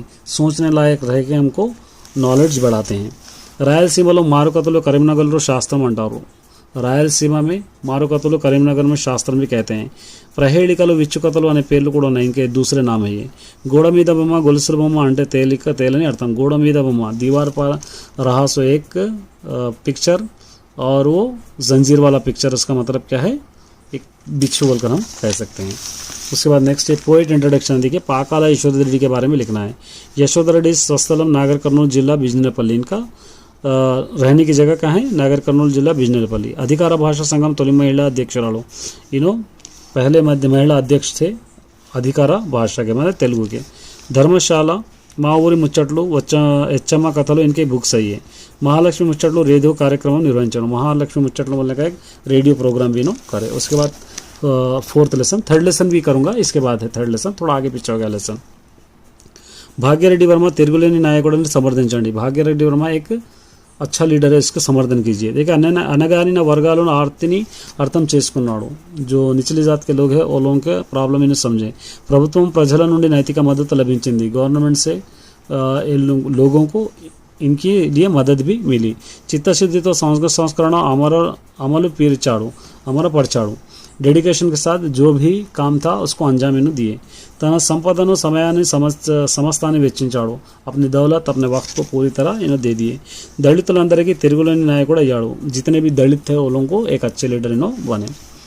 అణగారిన వర్గాల చైతన్య కోసం भाग्यरेड्डी वर्मा చేసిన కృషి। అణగారిన जो निचली जात के लोग हैं उनके यूनाइटेड के लिए क्या क्या करें। भाग्यरेड्डी वर्मा ఎన్నో బహిరంగ సభలు నిర్వహించాడు। बहुत सारे पब्लिक मीटिंग्स किए। देवदासी वेश्य संप्रदाय अड्डुकुన్నాడు। इस संप्रदाय को खत्म कर दिए, देवदासी या वेश्य को। आदि हिंदुओं को अनेक पाठशालाలు నేర్పడం। आदि हिंदुओं के लिए बहुत सारे स्कूल्स भी इन्हों बनाए। अंटरानी वारिनी अगचाट्ల ప్రభుత్వం దృష్టికి తెచ్చాడు। जो इसको नहीं छूना उसको नहीं छूना, इन्हें कमजात का कहते हैं, उसको गवर्नमेंट के नज़रों में नो लेके गए। इसके बाद एक और है देखिए, చిత్తశుద్ధితో పనిచేయడం అంటే ఏమిటి? डेडिकेशन के साथ काम करने का मतलब क्या है? अंकित भावంతో పనిచేయడమే చిత్తశుద్ధి। डेडिकेशन के साथ काम करना ही हम चित्तशुद्धि कहते हैं। పట్టుదల ఏకాగ్రత కలిగి ఉండడమే చిత్తశుద్ధి। పట్టుదల माने जिद, ఏకాగ్రత कंसंट्रेशन रहने को हम चित्तशुद्धि कहते हैं। चित्तशुद्धि लेने वालों विजय साधिंचलेరు। जिसके पास डेडिकेशन नहीं है वो लोग कभी भी जीत हासिल नहीं कर सकते। चित्तशुद्धि వెనుక कठोर परिश्रम ఉంటుంది। डेडिकेशन के साथ बहुत ही मेहनत होती है। एक हो गया। थर्ड लेसन देखिए, प्रपंच पदुలు यहाँ पर आ गया। सी नारायण रेड्डी के बारे में पोएट इंट्रोडक्शन है। आचार्य सी नारायण रेड्डी प्रमुख कवि गोप परिशोधकुడు, एक अच्छे पोएट है ना, एक अच्छे रिसर्चर भी है। राजన్న సిరిసిల్ల జిల్లా హనుమాజిపేటలో ఈయన జన్మస్థలం। రాజన్న సిరిసిల్ల జిల్లా హనుమాజిపేట इनका गांव है। नागार्जुन सागरम, कर्पूर वसंतरायलु, मध्यतरगति मंदहाసం వంటి 70 से ज़्यादा इन्हों बुक्स लिखे। पद्मभूषण पुरस्कार लभिंచింది इनको, पद्मभूषण अवार्ड भी दिए। विश्वंभर काव्याనికి विश्वंभर जो काव्य लिखे उसको ज्ञानपीठ अवार्ड भी इनको मिले। ये भी एक इंपॉर्टेंट है। देखिए, కష్టపడితేనే ఏ ఫలితమైనా లభిస్తుంది ఎలా చెప్పగలరు? मेहनत करने से ही कौन सा भी हमको फल मिलता है, कि कैसे आप कह सकते हैं। కొవ్వొత్తి కరిగితేనే కాంతినిస్తుంది, हम लोगों को अगर कैंडल पिघलाता ही रोशनी देता है। शिలను చెక్కితేనే శిల్పంగా మారుతుంది, पत्थर को तराशते ही खूबसूरत मूर्ति बनती है। నీరు మరుగుతేనే మబ్బుగా మారుతుంది, पानी उबलेगा तो ही बादल बनेगा। नित्यम साधना చేస్తే నాట్యం రక్త పడుతుంది కడుతుంది, अगर रोज़ाना प्रैक्टिस करेंगे तो डांस में इंप्रूवमेंट आता। కష్టపడితేనే ఏ ఫలితమైనా పొందుతుంది, मेहनत करेंगे तो हम कौन सा भी फल हासिल कर सकते हैं। ఏ లక్ష్యం లేని జీవితం వ్యర్థం ఎందుకు? कोई भी टारगेट, कोई भी एम नहीं हमारी लाइफ में, तो ऐसी लाइफ वेस्ट है क्यों? పక్షులకు నీడనిస్తేనే మబ్బులకు ప్రయోజనం, परिंदों को छाँव दिए ही बादलों का फायदा है। पैर गొంతు తడిపితేనే पाले एटी की प्रयोजनम, बहता हुआ पानी फसल को लगेगा या फसल को फ़ायदा देगा तो ही बहते हुए पानी का फ़ायदा है। मनुष्य बतकू मारिस्तेने चदविना चदु प्रयोजनम, इंसान की लाइफ चेंज करते ही जो पढ़ाई वो पढ़ाई का फ़ायदा है। अगर नहीं ऐसी पढ़ाई का क्या फ़ायदा जो इंसान की लाइफ चेंज नहीं करती। संकट తెగిపోతేనే బానిసత్వానికి विमुक्ति, अगर जंजीरें ख़त्म हो जाएंगे तो ही आज़ाद हो जाएगा। ये लक्ष्य లేకపోతే मनुष्य जीवितम व्यर्थम, कोई भी टारगेट नहीं, एम नहीं, तो ऐसे इंसान की लाइफ वेस्ट है। लक्ष्य साधन को प्रेरणा ఎలా వస్తుంది? कोई भी काम करने के लिए इंस्पिरेशन कहाँ से हमको मिलता है? भूमिनी ఎంత దున్నినా అది బాధపడదు, ज़मीन पे हम कितना भी हल चलाओ वो तकलीफ महसूस नहीं करती। प्रवహించే नदी ఎప్పుడు తన వేగాన్ని తగ్గించుకోదు, बहता हुआ पानी कभी अपने रफ्तार को रोकता नहीं। పక్షులెంత ఎగిరినా ఆకాశం తరిగిపోదు, आसमान में कितने भी परिंदे उड़ो आसमान ख़त्म नहीं होता। మనం ఎంత పీల్చుకున్నా గాలికి కొరత ఉండదు, हम कितने भी सांस लो हवा की कमी नहीं होती। అందుకే నింగి నేల గాలి అన్ని ప్రేరణనిచ్చేవి, इसलिए आसमान हवा ये सब हमको इंस्पायर करते हैं। 5th लेसन का, నీ ఒకని ఆలోచనలో పనిచేయవే అని ఎందుకు అన్నాడు? आप अकेले से कोई भी काम मत करो क्यों कहा है?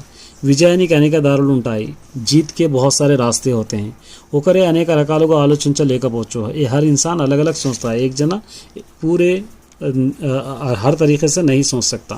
कार्य साधनों को अनेक కోణాల్లో ఆలోచించాలి, कोई भी काम करने के लिए हर एंगल में हमको सोचना चाहिए। ఇతరులకు మనకన్నా ఎక్కువగా అనుభవం, दूसरों को हमारे से ज़्यादा अनुभव हो सकता है, हम लोगों को अनुभव मतलब एक्सपीरियंस हो सकता है। సలహాలు విని తనకు తాను తీసుకోవడం మంచిది, किसी के भी एडवाइस लेके अपने आप को रेक्टिफाई करना बहुत अच्छी बात है। उसके बाद नेक्स्ट, कंचु बंगारम प्रसक्ति ఎందుకు వచ్చింది? कंचु पीतल या तांबा या सोने का दोनों के बीच में डिफरेंस क्यों आया? अल्पबुद्धि अतिशयोक्तिగా చెబుతాడు, अल्पबुद्धि कम जो अकल होती है वो ज़्यादा बोलता है, ज़्यादा पुकारता है, उसको हम कहते हैं। మంచి వాని మాటలు మల్లె పూల ఉంటాయి, अच्छी जो कम बात करता है उसके बाद मोती के फूल की तरह होती है। తక్కువ ధర ఉండే కంచుకు ఎక్కువగా మోగుతుంది, कम रेट वाला पीतल या तांबा बहुत ज़्यादा तेज़ आवाज़ करता है। बंगारानी मोदिते अंत शब्दम रादू, सोने को हम मारेंगे तो उतनी आवाज़ नहीं आती। अल्पबुद्धि कंचु అని मने कमखल पीतल या तांबा, सज्जनुడు बंगारम अच्छा इंसान सोने की तरह होता है बोलकर वेमन बोले। సంతానం ఎలా ఉండాలి? कैसी औलाद चाहिए माँ बाप को? ఎవరి ముందు చేయి చాపకూడదు, किसी के सामने हाथ नहीं फैलाना। అడిగిన వానికి దానం చేసే స్థితిలో ఉండాలి, कोई भी अगर मंगा तो उसको चैरिटी देने के लायक होना। అబద్ధాలు ఆడకూడదు, झूठ नहीं बोलना। యుద్ధంలో వెన్ను చూపకూడదు, जंग में पीठ नहीं बताना, भागना नहीं। सर्वलक्षणाలు ఉన్న సంతానం ఉండాలి, हर तरीके के लक्षण रहे सो संतान होना चाहिए। 6th लेसन, తెలుగు మహిళ, గృహసీమకు రాణి గృహిణి ఎలాగా వివరించండి? घर के लिए औरत ही स्त्री ही रानी ही किस तरह? నిజంగా గృహిణులు గృహసీమకు రాణులే, सचमुच में घर के लिए औरतें ही रानी है। ఇంటిని చూసి ఇల్లాలని గురించి చెప్పవచ్చు, घर को देखकर घरवाली के बारे में कह सकते हैं। సంస్కృతి సంప్రదాయాలను కాపాడేది గృహిణులే, कल्चर को हमारे बचाने वाले औरतें ही हैं। सहनम तो तम बाध्यतలను వినరవేస్తారు, सबर से अपने अपने रिस्पांसिबिलिटी को बखूबी वो लोग निभाते हैं। कुटुंबం అంతా ఆమె అడుగుజాడల్లో నడుస్తుంది, पूरी फैमिली उनके कदमों में यानी उन्हें बताए हुए रास्ते पे चलते हैं। उसके बाद नेक्स्ट एक और है, देखिए, మన సంస్కృతి సంప్రదాయాలను కాపాడడానికి మీరేం చేస్తారు? हमारे कल्चर को बचाने के लिए आप क्या करते हैं? అనాదిగా వస్తున్న ఆచార వ్యవహారాలను పాటిస్తాను. పురాణే जो हमारे कल्चर चलते आ रहा है उसको मैं अभी भी प्रैक्टिकली करता हूँ. పండుగలను పర్వాలను సంప్రదాయబద్ధంగా జరుపుకుంటాను. छोटे छोटे फंक्शंस हो या ईद हो मेरे संप्रदाय के मेरे कल्चर के हिसाब से उसको मैं बिता लेता हूँ या इस ईद को मना लेता हूँ. పెళ్లి పేరెంటాలకు బంధుమిత్రులను ఆహ్వానిస్తాను. షాదీ हो या छोटी तकरीब हो मैं दोस्तों को या रिश्तेदारों को बुलाता हूँ. తెలియని వారికి మన గొప్పదనాన్ని వివరిస్తాను. जिसको मालूम नहीं है उसको हमारे గొప్పదనం స్పెషాలిటీ बताता हूँ. సామరస్యంతో అందరి పద్ధతులను గౌరవిస్తాను. और सामरस्यम तो मतलब किसी के जात को ऊंची नीच नहीं के जैसा सबको मैं రెస్పెక్ట్ करता हूँ. सेक्युलरली రెస్పెక్ట్ करता हूँ. పాటల విద్యాపీఠాలు అంటే నీకేం అర్థమవుతుంది? ఓలోं के गाने ही ओलों के डिग्री से ऐसे क्या समझ में आया? स्त्री పాటల్లో ఎంతో విజ్ఞానం ఉంది. స్త్రీల పాటల్లో औरतों के गानों में बहुत ही नॉलेज छिपी होती है. నిరక్షరాస్యులకు పాటల ద్వారా అనేక విషయాలు తెలుస్తాయి. जो पढ़े लिखे नहीं होते वो लोगों को गानों से बहुत सारे चीज़ें मालूम होते हैं. పురాణాలు చరిత్ర వైద్యం వేదాంతం వంటి ఎన్నో తెలుస్తాయి. पुराण हिस्ट्री डॉक्टरी ये बहुत सारे వేదాంతం ऐसे बहुत सारी चीज़ें उनके गानों में महसूस होते हैं. పూర్వుల పాటల్లోనే అనేక శాస్త్రాలు బోధించారు. पुराने लोग भी गानों में ही बहुत सारे किताबें बोल चुके हैं. పాటలు కుటుంబ సాంఘిక జీవనాన్ని ప్రతిబింబాలు. वो लोगों के गाने ही वो लोगों के लाइफ स्टाइल पे दिखाते हैं. वो लोगों का लाइफ स्टाइल उसी पे रहता है. శ్రమజీవి 7th లెసన్. విచారించే సహృదయం అంటే ఏమనుకుంటున్నారు? सोचने वाला एक अच्छा दिल. इसका मतलब आप क्या सोच रहे हैं? సమస్యలను అర్థం చేసుకోవడం సహృదయం. प्रॉब्लम्स को समझना ही अच्छे दिल की निशानी है. ఇతరుల అశక్తతను అపరాధాన్ని మన్నించగలగాలి. किसी की कमजोरी को और कोई गलती करा तो उसको हम लोग माफ़ कर देना चाहिए. మనుషులంతా ఏదో సందర్భంలో పొరపాట్లు చేస్తారు. हर इंसान किसी न किसी वक्त कुछ ना कुछ गलती करता है. నిబద్ధతతో పనిచేసే వారిని అనుమానించాలి. నిబద్ధతతో పనిచేసే వారిని अवमानिंचाली नहीं. ये एक मिस्टेक है इसके अंदर, सही कर लेना. जो डेडिकेशन के साथ काम करते हैं वो लोगों को हम लोग रेस्पेक्ट करना है. ये अनुमानिंचराद यहाँ तक कंटिन्यू है. अनुमानिंचराद वो लोगों को डाउट हम लोग नहीं करना. वो लोगों की बेइज्जती नहीं करना. సానుభూత ఉన్నవారికి విచారించే సౌహృదయం ఉంటుంది. जिसको रहम दिल होता है उसके बारे में सोचने का दिल इसको होता है. एक हो गया. उसके बाद ये देखिए, ఆమె నడిచి వస్తుంటే విధులన్నీ మురిసిపోతాయి. ఎందుకు? वो चलकर आ रही है तो पूरे स्ट्रीट खुश होते हैं. क्यों? सफाई కార్మికుల విధులు అద్దంలా మెరుస్తాయి. సఫాई जो कर्मचारी होते हैं वो लोगों से पूरे स्ट्रीट आईने की तरह चमकते हैं. ఏళ్లకేళ్లుగా వారు అదే వృత్తిలో ఉంటారు. सालों वो लोग उसी काम में रहते हैं. అర్ధరాత్రి ఉదయించే సూర్యుడు వాళ్ళు. आधी रात को चमकने वाले सूरज है वो लोग. తెల్లవారేసరికి రోడ్లన్నీ చెమ్మేసి మెరిపిస్తారు. सुबह सुबह तक हम देखेंगे तो पूरे रोडों को चमका के रखते हैं. ఒక్కరోజు ఆమె రాకపోతే విధులన్నీ దుర్గంధాలు. एक दिन भी वो नहीं आए तो पूरे स्ट्रीट क्या होता बदबू फैल कर रहती है. హస్తకళా నైపుణ్యం. ये देखिए, పెంబర్తి వారిది కళావృదం అని సమర్థించండి. पेंबर्ती के जो लोग रहते हैं वो लोगों का दिल आर्ट से भरा हुआ है. इसका समर्थन कीजिए. पेंबर्ती कलाकारों तम నైపుణ్యానికి మెరుగుదిద్దారు. पेंबर्ती के लोग अपने काम को और ज़्यादा इम्प्रूवमेंट करें. కళ పట్ల వారికి ఉన్న అభివేశం గొప్పది. उस आर्ट के लिए वो लोगों को बहुत ज़्यादा सोच समझ है. వారు అన్నం మీద ఆధారపడే జీవులలో खाने पे डिपेंड रहने वाले जानदार चीज़ है, जीव है. కళ కోసమే వారు జీవితాలు అంకితం చేశారు. उस आर्ट के लिए अपनी लाइफ पूरी वो लोग त्याग कर दिए. ప్రపంచం ఎంత పరుగులు పెట్టినా వారు కొలవృత్తిలో అదుగులేరు. पूरी दुनिया साइंस की तरफ डेवलपमेंट की तरफ भर रही फिर भी भाग रही, फिर भी वो लोग अपने फैमिली खानदानी पेशे को नहीं छोड़े. उसके बाद ये भी ये देखिए, पेंबर्ती वारिदी उपयोగించే ఇత్తడి గురించి తెలపండి. ये लोग जो इस्तेमाल करते हैं उसको इसके बाद ये याद कीजिए. पेंबर्ती కళాకారులు ఉగ్గుతో వచ్చిన విద్యలేవి. वो लोगों को आने वाले कौन से ఎడ్యుకేషన్స్ है. ఉగ్గుతో मतलब बहुत ज़्यादा वो लोग कर सकते हैं. నగీషులు చెక్కడం వారి ఉగ్గుతో పాలిచ్చిన అభిన విద్య. నగీషి तराशना वो लोगों को बहुत आया सो एक्सपर्ट है वो लोग. 100 రకాల ఉలులు మేకులు వాడతారు. बहुत सारे उलूलू मतलब जो छीलने के तराशने के जो वो लोगों के इंस्ट्रूमेंट होते हैं वो यूज़ करते हैं. పనిముట్లు కూడా వారి తయారు చేసుకోవడం. वो इंस्ट्रूमेंट वो लोग ही तैयार कर लेते हैं. పూర్వులు శిలలపై శిల్పాలు చెక్కేవారు. पुराने लोग पत्थरों पे तराशते थे. ఇప్పుడు ఇత్తడి బంగారం వెండిపై అద్భుతాలను సృష్టిస్తున్నారు. अभी पीतल तांबा या सोने पे वो लोग बहुत अद्भुत कर रहे हैं. ये हो गया. इसके बाद लॉन्ग में देखिए, పొడుపు కథల గురించి సారాంశం. పొడుపు కథల के बारे में सारांश है. ये सारा सारांश है यहाँ पर आप देख लेना है इसको. ये सारा सारांश एक इंपॉर्टेंट है. उसके बाद మనం ఏర్పరచుకున్న లక్ష్యాన్ని సాధించాలంటే తీవ్ర కృషి చేయాలి. పాఠం ఆధారంగా వినించండి. हम जो एक टारगेट बना ली उसके लिए बहुत मेहनत करना चाहिए. उसके बारे में यहाँ पर है देखिए. ये सारा आंसर एक बार अच्छी तरह आप लिख लीजिए. एक बार उतना टाइम नहीं है ये समझाने के लिए. एक సాంఘిక దురాచారాల మూఢనమ్మకాలను ప్రారంభించడానికి మీరు ఏం చేయారు? सांघिका सोशल दुराचार या अंधविश्वास को ख़त्म करने के लिए आप क्या करते हैं, ये भाग्य रेड्डी वर्मा 4th लेसन का आंसर है। देखिए ये ऑलरेडी मैंने अपलोड कर दिया है, फिर भी आपकी याददाश्त के लिए एक बार अपलोड कर रहा हूँ।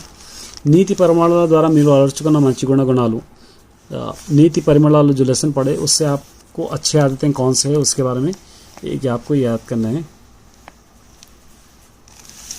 उसके बाद తెలుగు వారి सांस्कृतिक संप्रदायाల గురించి రాయండి, తెలుగు వారి के कल्चर के बारे में आपको लिखना है, वो भी एक आंसर है यहाँ पे। देखिए पेंबर्ती हस्तकला नैपुण्य विशिष्टता मेरे सొంత మాటలు, पेंबर्ती के हस्तकला नैपुण्य उसके बारे में आपको क्या करना है, अपने वर्ड्स में इसको समझाना है यहाँ पर। इसके बाद ये एक है, देखिए लास्ट है, కనుపర్తి వర్ణించిన సమాజజీవి ఔన్నత్యం సొంత మాటలు। కనుపర్తి श्रमजीवी, कनुपर्ति जो वरलक्ष्मम्मा जो बनाए श्रमजीवी के बारे में जो लिखे उसके बारे में आपको यहाँ पर लिखना है 1 सेंटेंसेस में, ये एक आंसर है। देखिए तो ये थे, एक बार समझ के जाइए। All the best my dear students, उम्मीद करता हूँ कि आपका एग्जाम अच्छा जाएगा। है ये मॉडल पेपर का मैं ऑब्जेक्टिव आपके लिए अपलोड करूँगा, तेलुगु मॉडल पेपर है ये आप सभी जानते हैं, ये मॉडल पेपर है। देखिए तेलुगु को ये मॉडल पेपर है, इसी का मैं आपको ऑब्जेक्टिव अपलोड करूँगा, क्योंकि ऑब्जेक्टिव आपको 20 मार्क्स दे सकता है, इसीलिए मैं कोशिश कर रहा हूँ कि अच्छी तरह पढ़कर आप लिखें। चलिए देखते हैं। फर्स्ट इसको अंडरस्टैंड करना है, उसके बाद आप लिखना है। डिस्कोर्स पूरा आपको समझ में आ जाएगा। पहले आपको 2 ओन सेंटेंसेस आएंगे, मैंने पहले से इसको सॉल्व कर रखा है, आपको अच्छी तरह समझा देता हूँ। देखिए చురుకుదనం इंटेलिजेंस, నేను ఎల్లప్పుడూ చురుకుదనంతో ఉంటాను, मैं हमेशा इंटेलिजेंस होशियार एकदम चुस्त रहता हूँ, చురుకుదనం माने चुस्त। కుండపోతు तेज बारिश, నేడు కుండపోత వర్షం కురిసింది, आज बहुत तेज बारिश हुई है। ये आपको 2 ओन सेंटेंसेस रहेंगे। उसके बाद आपके लिए रहेंगे चूज द करेक्ट आंसर्स। देखिए ये विद्यार्थी है ना చదువులో విలంబం చేయకూడదు, कोई भी स्टूडेंट पढ़ाई में विलंब माने देरी नहीं करना, इसको क्या लिखना है, मीनिंग लिखना है। विलंबम का मीनिंग हुआ आलस्यम, देर, यहाँ पर है। గోపాలురు పల్లవాలను కంచాలుగా చేసుకున్నారు, గోపాలురు मतलब वो जो कृष्णा के दोस्त है वो लोग क्या करें यहाँ पे, पल्लवालु माने छोटे छोटे पत्तों को अपने बर्तने बना लिए। ये पल्लवालु छोटे छोटे पत्ते जिसको हम चिगुरु कहते हैं, यहाँ पे चिगुरु। क्या करना है, इसका मीनिंग लिखना है।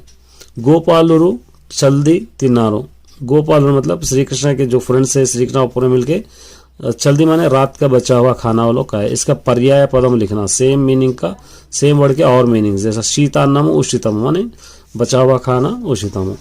पिल्लन गुरोवी वेणु, ये पता है पिल्लन गुरोवी मतलब खानदानी, वेणु मतलब लड़का, इसका पर्याय पदम लिखना है, तो वंश नाड़म आएगा इसका। कृष्ण तत्वम తెలుసుకొనుట కష్టం, कृष्ण तत्व माने कृष्ण के बारे में मालूम करना बहुत मुश्किल है, इसके और मीनिंग लिखना। श्री कृष्ण का वसुदेव द्रौपदी भी हमको कहते हैं। ఆకులతో కంచము చేసుకున్న కృష్ణుడు ఆ కంసలోనే భోజనం చేశాడు, पत्तों से बर्तन बना लिए श्री कृष्ण, उसी बर्तन में अपना खाना खाए। इसके अंदर प्रकृति विकृति बना, कंचमु कंसमु, कंचमु कंसमु ये होगा। तेलुगु भाषा गोप्पदी, तेलुगु लैंग्वेज बहुत ही अच्छी है, खूबी इसकी हम बयान नहीं कर सकते। ई भाषालो माधुर्य में कुआ, इस लैंग्वेज में बहुत ही मिठास होती है। इसका प्रकृति विकृति, भाषा भाषा, इसका प्रकृति विकृति आपको लिखना है। यहाँ पे देखिए अमरुलो स्वर्गम में ఉంటారు, जो जिसको मौत नहीं रहती वो लोग कहाँ रहते हैं, जन्नत में रहते हैं। तो मरणम लेनी वारो, जिसकी मौत नहीं होती। चलो यहाँ पे आपको क्या आएगा, पार्ट्स ऑफ स्पीच आएगा, देखिए या ग्रामर जितना भी वेकेबुलरी होगा इसके अंदर आएगा। మంచి స్నేహితుడు గ్రంథాలయంతో సమానము, अच्छा दोस्त लाइब्रेरी के बराबर है। ये तो నాకు మంచి స్నేహితుడు కలడు, मुझको एक अच्छा दोस्त है। इसके अंदर स्पेशलिटी बताना, विशेषणम एडजेक्टिव, एडजेक्टिव क्या रहेगा, अच्छा दोस्त है మంచి, ये सब। నాకు రమ బహుమతి ఇచ్చింది, నాకు प्रोनाउन है, నాకు माने मुझको रमा एक गिफ्ट दी है। వాడు పాఠాలు చదివి బడికి వెళ్ళాడు, ये कौन सा क्रिया है, वाड़ू पाठालू चदिवे वो लेसन पढ़ के, असमापक क्रिया है क्योंकि कंप्लीट सेंटेंस यहाँ तक अगर निकाल देंगे तो लेसन पढ़कर क्या करा आगे का नहीं है, तो इसलिए इसको कंप्लीट करेंगे, असमापक क्रिया। राक्षसुलु देवतलन बाधिस्तार, राक्षस भगवानों को सताते हैं, तो ये कौन सा करता है, राक्षसुलु, इसके अंदर पहचानना है सब्जेक्ट। गोपार्भकुलो, इसको प्लस लगा के लिखना है, तो गोपा प्लस अर्भकुलो, भक्षिंतमे ये उत्व संधि है। याग भक्ति ये समासम चतुर्धति तत्पुरुष समासम है। बालकुलु इसका अपोजिट वर्ड बालिकलु। बालकुलु मान लड़के, लड़के लड़कियां। रावणोड रावणन चंपनो, राम रावण को मारे हैं। एक कर्तव्य पता चल जाएगा कि आप किस तरह इजीली सॉल्व कर सकते हैं। बहुत ज्यादा मायने रखते हैं 20 मार्क्स। तो देख लीजिए, अच्छी तरह आप समझने की कोशिश कीजिए। ये पार्ट भी है फर्स्ट, उल्लासम खुशी। तो इसको हम लिख सकते हैं नेनु माई उल्लासंगा खुशी से पाठशाला को वेल्तानु, स्कूल को जाता हूं, पाठशाला को वेल्तानु, इस तरह आप लिख सकते हैं। ठीक है।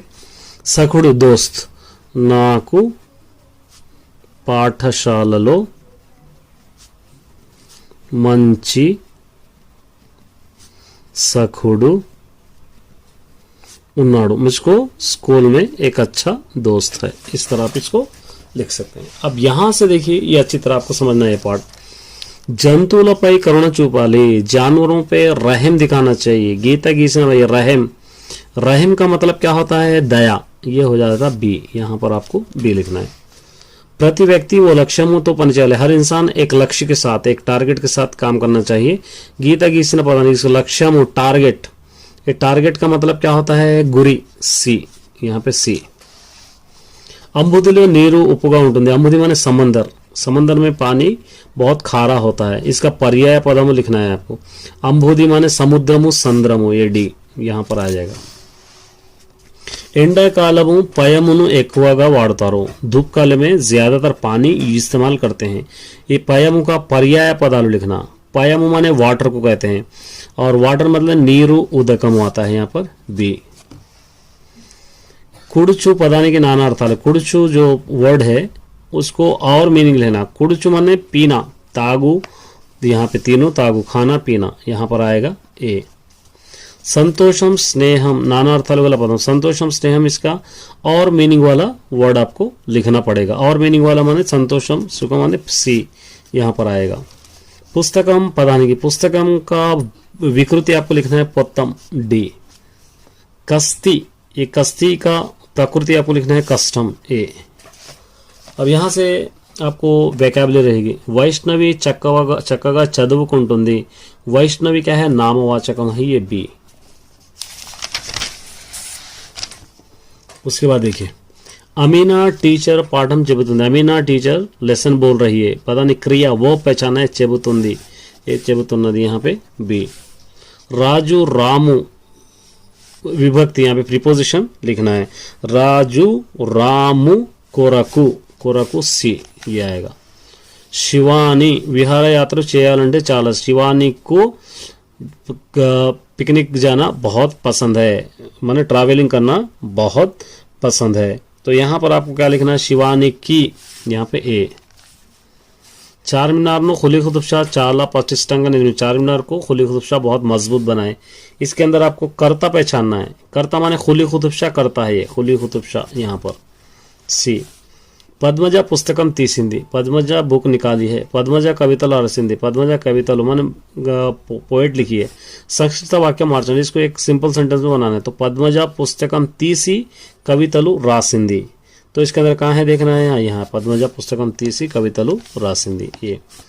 रथाనికి 4 चक्रालु ఉన్నాయి, रथ को 4 चक्र है, 4, इसको ये 4 चक्रालु, ये कौन सा समास है आपको लिखना है। कौन सा समास है? देता है डी, द्विगु समास है। नाना संतलो కూరగాయలు కొన్నాడు, नाना फादर बाजार में तरकारियां खरीद। इसके अंदर द्वंद्व समासम आपको पहचानना है, కూరగాయలు द्वंद्व समासम, ठीक है। नेक्स्ट उसके बाद आता है ఎప్పుడు ఎప్పుడు, इसको प्लस लगा के लिखना, ఎప్పుడు प्लस ఎప్పుడు, यहाँ पर ए, यहाँ पर डी, सॉरी बी, यहाँ पर भी डी। దొంగలిత్తురో, इसको దొంగలిత్తురో लिखना है, దొంగలిత్తురో मतलब सी, इस तरह आपको लिखना है। पार्ट बी 20 मार्क्स के लिए ग्रामर आएगा, आपको ओन सेंटेंस आएंगे, और मैं आपको यही सीक्वेंस में बना रहा हूँ, यही सीक्वेंस में आपके क्वेश्चंस रहेंगे, जो मैं आपको बताऊंगा वही सीक्वेंस में रहेंगे। एक बार ये चेक करके जाइए, और 80 to 90% इसी में से रहेंगे आपको। देखिए, फर्स्ट आप ऑब्जेक्टिव लेंगे, तो ऑब्जेक्टिव में पहले क्या आएंगे?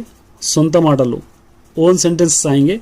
ओन सेंटेंसेस पहले 2 वही रहेंगे, फर्स्ट एंड सेकेंड वही रहेंगे, फर्स्ट एंड सेकेंड वही रहेंगे। आपको डायरेक्ट यहाँ से देखिए ఫస్ట్ అండ్ సెకండ్ సొంత మాటలు उल्लासम खुशी మనం ఉల్లాసంగా జీవించాలి हम लोग खुशी से ज़िंदगी बसर करना चाहिए थोड़े आपको ऑब्जेक्ट का इंपॉर्टेंट अपलोड कर रहा हूँ सखुडु माने दोस्त अर्जुनुడు కృష్ణునికి సఖుడు अर्जुनुడు श्रीकृष्ण के दोस्त है చురుకుదనం है ये జీరో नहीं है यहाँ पे जीरो आना చురుకుదనం माने होशियार రాము చదవడంలో చాలా చురుకుదనం చూపిస్తాడు రాము पढ़ने में बहुत होशियार है కుండపోత तेजी से बारिश होना रात्रि కుండపోత वर्षम కురిసింది रात में बहुत तेजी से बारिश बरसी है विस्मరించు याद रखना ఎవరు తల్లిదండ్రులను విస్మరించు माने भूलने को कहते हैं भूलना ఎవరు తల్లిదండ్రులను విస్మరించరాదు कोई भी अपने माँ बाप को भूलना नहीं चाहिए మేటి माने एक्सपर्ट अंदरिलो रामू మేటిగా చదువుతాడు सबसे रामू अपने पढ़ाई में एक्सपर्ट है బతి కీడ్చుట अपनी लाइफ को ढकल कर जाना బీదవాళ్ళు అతి కష్టంతో బతి కీడ్చుకుపోతారు गरीब लोग अपनी लाइफ को बहुत मुश्किल से ढकल कर जाते हैं దురాచారము माने दुराचार बाल्य विवाह दुराचाराన్ని नशिंप చేయాలి बचपन की जो चाइल्ड मैरिज होते हैं उसको हमको ख़त्म करना चाहिए दुराचार को ख़त्म करना चाहिए అపురూపం माने हम लोग तारीफ नहीं करने के लायक నేను అపురూపమైన శిల్పాలను చూశాను ऐसे मैं स्टैचूज देखा हूँ जिसकी तारीफ नहीं कर सकता जीवनोपाधि रोजगार रामू जीवनोपाधि को पढ़ना मिला रामू रोजगार के लिए शहर गया सेकंड नंबर पे मीनिंग आता है सेकंड नंबर पे 3 और 4 हो सकता है या 3 हो सकता है ऑब्जेक्टिव में 3 और 4 पे क्या रहेगा मीनिंग और थोड़ा मीनिंग से नैपुण्यम नेर्परितनम मतलब सिखाना स्थैर्यमु माने धैर्यमु मतलब डेयरनेस कड़गंडू कष्टालु मुसीबतें पड़िमा सिखाना नेर्पी విఘ్నలే ఆటంకాలు माने इंटरप्ट కూరిమి मोहब्बत ప్రేమలు విలంబం देर आलस्यम पल्लवालु चिगुरु माने छोटा सा पत्ते या छोटे से फल करुणा रेस्पेक्ट दया लक्ष्यमो और टारगेट है इंपॉर्टेंट मीनिंग से आपको उसके बाद थर्ड में 4 5 6 ऑब्जेक्टिव में 5 6 नंबर पे सेम वर्ड्स डिफरेंट मीनिंग्स जिसको पर्याय पदाలు कहते हैं सेम वर्ड्स रहेंगे डिफरेंट मीनिंग रहेंगे जिसको हम पर्याय पदाలు कहते हैं देखिए अंबुदी समुद्रम संद्रम माने ओशन समंदर पयस्सु पालु क्षीरमु माने पयस्सु मतलब दूध चल्दी शीतान्नमु उषितमु रात का बचा हुआ खाना वंशनाళము पिल्लन गोवी वेणुవు ये हो गया माने खानदान से चलते हुए आ रहे सो पिल्लन गोवी मतलब हमारे खानदान वाला मेघुडु मब्बु मेइलु माने मेघुडु मतलब बादल सिरी श्री लक्ष्मी ये दौलत गमनमु पोकड़ा संचारमु माने घूमना फिरना आंध्रमु तेलुगु है अपूर्वమైన अरुदु अपूर्वम अपूर्व कहते हैं ना हम लोग उसको कहते हैं शिला पत्थर राई ये भाषण में ये आएगा उसके बाद 4th नंबर पे 7 और 8 नंबर पे रहेगा ऑब्जेक्टिव पे 7 और 8 नंबर पे क्या रहेगा सेम वर्ड्स डिफरेंट मीनिंग्स करना है आपको सेम वर्ड्स और डिफरेंट मीनिंग्स ऑब्जेक्टिव में जैसे हस्तमु चेयी तुंडमु माने हाथ प्रतिभा बुद्धि कांति माने अकल और रोशनी कुलमु वंशमु पिल्लन गुरोवी कुलम मतलब हम लोग कैस्ट को कहते हैं धर्मंगा पुण्यमु स्वभावमु इंसाफ कृष्ण तत्वमु वासुदेवुडु द्रौपदी कृष्ण के फादर है द्रौपदी और ये द्रौपदी है फादर है वासुदेवुडु कुडुचु खाना तीनों त्रागु प्रीति खुशी संतोषम स्नेह में होगा उसके बाद नंबर 9 और 10 पे 9-10 पे प्रकृति विकृति आते हैं ऑब्जेक्टिव 9-10 पे ये अच्छा याद रखना सीक्वेंस आपको पुस्तकम पोत्तम कस्ति कष्टम कंस कंचमु भाषा भाषा मति मदि निकमु निजमु स्वभावमु स्वभावमु नित्यमु नित्यमु ये हो गया उसके बाद प्रीपोजिशंस आते हैं इसके बाद प्रीपोजिशन जैसा अतनी की बहुमति वचिंदी ये डैश नहीं रहेगा आपने लेना उसको अवार्ड मिला मंच स्नेहितुडु ग्रंथालयंतो समानम अच्छा दोस्त लाइब्रेरी के बराबर है ये जितना मैं कर रहा हूँ याद कर लीजिए राजू रामू कोरकु बहुमति తెచ్చాడు राजू रामू के लिए अवार्ड लाया या गिफ्ट लाया శివానికి విహారయాత్రలు చేయాలంటే చాలా ఇష్టం శివాनी को ज़्यादा टूर करना बहुत पसंद है ये हो गया उसके बाद नंबर 10 पे ओन वर्ड सब्स्टिट्यूशन रहेगा व्यर्थ पदार्थम कहते हैं हम लोग उसको ओन वर्ड सब्स्टिट्यूशन व्यर्थ पदार्थम अमरुलु मरणम लेने वारो जो जिसको मौत नहीं है उसको अमरुल कहते हैं दाशरथी माने दाशरथी के बेटे दुरितमु माने दुर्गतिनि పొందినవారు बहुत मुफलिसी में रहने वाले भास्करुడు माने कांतिनि कलगजीयेवाडु माने रोशनी देने वाला, जलजमु माने नीटी अंदु पुट्टिनदी माने पानी के अंदर पैदा होने वाला। उसके बाद 11th one parts of speech रहता है। पार्ट्स ऑफ स्पीच जैसा वैष्णवी చక్కగా చదువుకుంటుంది, वैष्णवी ये पार्ट्स ऑफ स्पीच में नामवाचक वैष्णवी अच्छा पढ़ रही है, वैष्णवी नाउन है। अमीना टीचर पाठम చెబుతుంది, अमीना टीचर लेसन बोल रही है। చెబుతున్నది ये क्रिया है, वर्ब है। నాకు రమ బహుమతి ఇచ్చింది, मुझको रमा अवार्ड दी या गिफ्ट दी। నాకు मतलब सर्वनामम प्रोनाउन है। వాడు పాఠాలు చదివి బడికి వెళ్ళాడు, वो लेसन पढ़ के स्कूल को गया, क्रिया वर्ब है। వాడు బడికి వెళ్ళాడు, వాడు सर्वनामम है, प्रोनाउन है, वो स्कूल गया। నల్లని ఆవు మేస్తుంది, ब्लैक कलर की गाय चल रही है, विशेषण मन एडजेक्टिव है। नल्లని स्पेशलिटी बता, अयो या ऐसा रहा तो यह अव्यय में होगा, ये होगा। उसके बाद सब्जेक्ट 12th नंबर पे सब्जेक्टिव ऑब्जेक्टिव वर्ब आएगा। सब्जेक्ट वर्ब ऑब्जेक्ट वर्ब, कर्ता कर्मा क्रिया। चारमीनार खुली कुतुबशाह निर्मित, खुली कुतुबशाह, कुतुबशाह कर्ता है मतलब ऑब्जेक्ट है। ఆవులు గడ్డిని మేస్తున్నాయి, गाय घास है, घास क्या है, कर्मा में सब्जेक्ट है, ये कर्ता सब्जेक्ट है, ये ऑब्जेक्ट है। कर्ता माने सब्जेक्ट, कर्म माने ऑब्जेक्ट, ये ठीक है। उसके बाद सिंपल सेंटेंस 13th नंबर पे ये आएगा, सामान्य वाक्यम आएगा। सामान्य वाक्य में सिंपल सेंटेंस, रवि చెట్టు नाटी नीरू पोछाड़ू, तो रवि किसको दो बनाना, रवि झाड़ लगाकर पानी डाला है, तो रवि झाड़ लगाया है, रवि पानी डाला है। रवि చెట్టు నాటాడు, రవి పోషాడు, రవి నీరు పోషాడు। उसके बाद नेमली पूरी विप्पी नाट्यम చేస్తుంది, नेमली मोर पंख फैलाकर डांस कर रहा है, तो उसको दो बनाना है। नेमली पूरी विप्पिंदी माने मोर पंख फैला है, नेमली नाट्यम చేస్తుంది और मोर डांस कर रहा है, ये हो गया। 4th पे संक्षिप्त वाक्यम कांपाउंड सेंटेंस आएगा। कांपाउंड सेंटेंस, पद्मज पुस्तकम तीसिंदी, पद्मज कवितला रसंदी। 2 बार पद्मज है, 1 बार कर देना। पद्मज किताब निकालिए, पद्मज कवितालु माने पोएट्स लिखिए। पद्मज पुस्तकम तीसी कवितालु रासिंदी, ऐसा लिखना है। ये नंबर 14 पे रहेगा। रामू अन्नम तिनाडू, रामी बड़ी की वेल्लाडू, रामू खाना खाया और रामू स्कूल गया। रामू अन्नम तिनी बड़ी की वेल्लाडू, इस तरह बनाना है इसको। असमापक क्रिया इम्प्रॉपर वर्ब आएगा 15th नंबर पे। रामू अन्नम तिनी, रामू खाना खाकर, आगे क्या है नहीं मालूम। सीता पाठशाला को वेल्ली, सीता स्कूल को जाकर, आगे का नहीं मालूम क्योंकि इम्प्रॉपर वर्ब है ये। रामुड़ सीता तो, रामुड़ सीता के साथ, यहाँ पे क्या है नहीं मालूम क्योंकि इम्प्रॉपर है ये, प्रॉपर नहीं है। प्रॉपर रहा तो कंप्लीट रहेगा। उसके बाद ये प्रॉपर वर्ब है, ये नंबर 16th पे आएगा। समापक क्रिया प्रॉपर वर्ब, रामू अन्नम तिनी ऊपर कर रहे हो, रामू अन्नम तिनी, ये इम्प्रॉपर हो गया। प्रॉपर करना है, बड़ी की वेल्लाडू स्कूल को गया। सीता पाठशाला को వెళ్ళి, सीता स्कूल को जाकर చదివింది, ये प्रॉपर ना होना, पढ़ी। रामुड़ सीता तो, रामुड़ सीता के साथ वनवासाనికి వెళ్ళాడు, वनवास को गए, ये खपा प्रॉपर ना होना। उसके बाद जॉइनिंग वर्ड्स है, मिला के लिखना, కలిపి రాయండి, प्लस है। దొంగల కిత్తురో చిన్నప్పుడు వారందరూ, ये मिला के आपको लिखना है। ये प्लस 18 नंबर पे प्लस लगा के लिखना है, सेपरेट करना है इसको। గోపార్భకులు, గోపా ప్లస్ అర్భకులు, బాలకులారా, బాలకులు ప్లస్ ఆరా, జలజాంత, జలజ ప్లస్ అంత। उसके बाद समासाలు 19th नंबर पे समासाలు आएगा। ద్విగు సమాసము, మొదటి పదం సంఖ్యాన చెప్పినది, మొదటి పదం సంఖ్య है, संख्या है, संख्या नहीं संख्या, माने पहला वर्ड क्या कहता है, फिगर को बताता है। संख्या माने एक फिगर, एक नंबर को बताता है। जब 10 తలలు 10 सर, 10 సంఖ్య గల తలలు, 6 రుచులు 6 टेस्ट, 6 సంఖ్య గల రుచులు, 7 రంగులు 7 कलर्स, इस तरह। उसके बाद लास्ट में द्वंद्व समासम एक आएगा। उसके बाद తల్లిదండ్రులు, తల్లి మరియు తండ్రి, రాత్రింబవళ్ళు, रात्रि మరియు పగలు, మంచి చెడులు और 20 वाला विग्रह वाक्यम आएगा। तो इस सीक्वेंस में ही ऑब्जेक्ट आएगा, यही सीक्वेंस में आपको याद करना है, ठीक है। यहाँ पे एक बार देखिए, ओन सेंटेंसेस, मीनिंग्स, पर्याय संवर्ड, डिफरेंट मीनिंग, नाना अर्थालू, प्रक्रिया नंबर से ప్రకృతి వికృతి, విభక్తులు, వ్యుత్పదార్థాలు, భాషా భాగాలు, కర్తకర్మ క్రియ, సామాన్య వాక్యం, సంక్షిప్త వాక్యం, అసమాపక క్రియ, సమాపక క్రియ, కలిపి రాయండి, విడదీసి రాయండి, समासमुలు, विग्रह वाक्य 20 मार्क्स का पार्ट भी। तो इस सीक्वेंस में आपको याद करना है। All the best my dear students.